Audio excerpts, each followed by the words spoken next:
खबर आप तक पहुंचा रहे हैं। तो इस वक्त की बड़ी खबर आपकी टीवी स्क्रीन पर है। तो आपको बता दें कि आरएमएल के डॉक्टर और दलाल की व्हाट्सएप चैट जो है वो वायरल हुई है। डॉक्टर एम्बुलेंस दलाल की चैट वायरल हुई है। दलाल के संपर्क में डॉक्टर और 108 एम्बुलेंस के चालक है। ये चैट जो है वो सोशल मीडिया पर तेजी से वायरल हो रही है। शासन के कड़े निर्देशों के बाद भी अस्पताल में दलाल की जो प्रक्रिया है वो जारी है और ऐसे में डॉक्टरों की मिलीभगत से मरीज जो है वो शिफ्ट कराने के लिए लगे आरोप। ये बड़ी खबर, शासन के कड़े निर्देशों के बाद भी अस्पताल में दलाल सक्रिय है। इस वक्त की बड़ी खबर आप तक पहुंचा रहा है। ऐसे में जिस तरीके से चैट वायरल हुआ है, इससे जो है साफ तौर पर जाहिर हो जाता है कि जिस तरीके से मिलीभगत जो होती है डॉक्टर और दलालों की, वो इसका खामियाजा जो है मरीज भुगतते हैं। दलालों के संपर्क में डॉक्टर और 108 के एम्बुलेंस चालक रहते हैं और जिसकी वजह से जो है मरीज जो है अक्सर परेशान नजर आते हैं। शासन के कड़े निर्देशों के बाद भी अस्पताल में दलाल जो है वो सक्रिय है। डॉक्टरों की मिलीभगत से मरीज शिफ्ट कराने के लगे आरोप। इस वक्त की बड़ी खबर आप तक पहुंचा रहे हैं। शासन के कड़े निर्देशों के बाद भी अस्पताल में दलाल सक्रिय नजर आ रहे हैं और जिस तरीके से मामला सामने आया, इसका खामियाजा सीधा तौर पर आम जनता भुगतती है, मरीज भुगतती है। आरएमएल के डॉक्टर और दलाल की व्हाट्सएप चैट जो है वो वायरल हुई है। ये व्हाट्सएप चैट हम आप तक पहुंचा रहे हैं। आपको बता दें कि दलाल के संपर्क में डॉक्टर और 108 एम्बुलेंस के चालक जो थे वो थे और ऐसे में यहाँ पर मरीज को शिफ्ट करने को लेकर ये पूरा चैट जो है वो वायरल हुआ है। तो डॉक्टर और एम्बुलेंस दलाल की जो चैट है वो वायरल हुई है। डॉक्टरों की मिलीभगत से मरीज को शिफ्ट कराने के लगे हैं यहाँ पर आरोप। जिस तरीके से मरीज को यहाँ पर शिफ्ट किया गया और ऐसे में अब कई तरह के सवाल भी खड़े हो रहे हैं। ये वही डॉक्टर है जो जनता की जान को बचाते हैं, ये वही डॉक्टर है जिन्हें जनता भगवान के रूप में देखती है और जिस तरीके से ये दलालगिरी जो सामने आई है और ऐसे में अब देखना होगा कि इस पूरे मामले को लेकर क्या कुछ कार्रवाई की जाती है। तो दलालों के संपर्क में डॉक्टर और 108 एम्बुलेंस के चालक है और जिस तरीके से मामला सामने आया, इसका खामियाजा सीधा तौर पर अक्सर जो है आम जनता भुगतती है।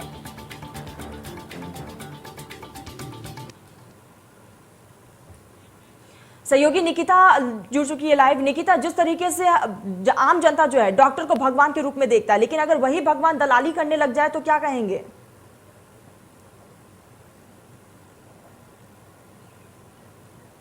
बिल्कुल, बहुत ही शर्मनाक बात है तरन्नुम, जिस तरीके से ये खबर सामने आ रही है। राम मनोहर लोहिया हॉस्पिटल की बात है ये, और ये पहली बार नहीं हो रहा है, ये लगातार दूसरी या तीसरी बार हो रहा है। 2 महीने पहले भी लगातार ये खबरें आ रही थी और इस बार भी ये खबरें आ रही हैं। लोहिया में सबसे पहले आपको बताना चाहूंगी, अगर मैं वेंटिलेटर्स और बेड की बात करूं तो भरपूर मात्रा में हैं, जितने होने चाहिए, लेकिन लगातार यहां पर 35 इमरजेंसी में वेंटिलेटर्स होने के बावजूद भी 10 यहां पर चालू मिलते हैं। बेड भी लॉक में पड़े रहते हैं।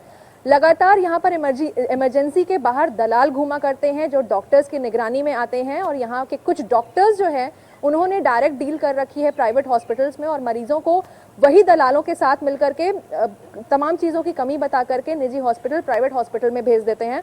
लगातार ऐसी और भी खबरें आ रही हैं जिस तरीके से जब मरीज आता है तो उनको भी इक्विपमेंट्स की कमी बता करके अदर हॉस्पिटल्स में रेफर कर दिया जाता है।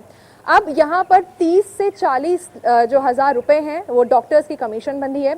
यही अगर मैं बात करूं 108 एम्बुलेंस सेवा की, तो वहां पर भी यही सामने आ रही है। अभी एम्बुलेंस का नंबर भी मैं आपको बता दूंगी कि यूपी 32-8991 ये एम्बुलेंस का नंबर है और इन्हीं की जो चैट है वो वायरल हुई है, जहां पर एम्बुलेंस कर्मी और डॉक्टर्स मिल करके मरीजों से ये कह रहे हैं कि आप लगातार इनको इस हॉस्पिटल में भेजिए। अब यहाँ पर लगातार फायदा उस दलाल का और उस डॉक्टर का हो रहा है और हॉस्पिटल का हो रहा है। तो ये शर्मनाक बातें जब सामने आती है तो ये एक बहुत बड़ी बात है। जिस तरीके से दलाल भी लगातार इमरजेंसी के बाहर घूमा करते हैं, ये एक शर्मनाक वाली बात होती है कि डॉक्टर्स मिल करके अदर हॉस्पिटल्स में रेफर कर रहे हैं। आज भी सोशल मीडिया पर जो चैट लीक हुई है, चैट वायरल हुई है, इसमें भी लगातार जो बात है वो एम्बुलेंस कर्मी और डॉक्टर की ही है। निकिता, जिस तरीके से आपने कहा कि ये कोई पहला मामला नहीं है, इस तरह के मामले पहले भी आ चुके हैं, लेकिन इस पर अब तक कोई ठोस कार्रवाई क्यों नहीं की गई? जी देखिए तरन्नुम, यहाँ पर कई मामले आते हैं और कहा जाता है कि संज्ञान में लेकर कार्रवाई होगी और धीरे धीरे ये जो मामले हैं वो ठप होते जाते हैं। लेकिन अब ये तीसरा मामला फिलहाल लोहिया हॉस्पिटल का आ रहा है जो लगातार मरीजों को प्राइवेट हॉस्पिटल में रेफर कर दिया जा रहा है और कमीशन खा रहे हैं। चाहे मैं बिल्कुल निकिता, इसका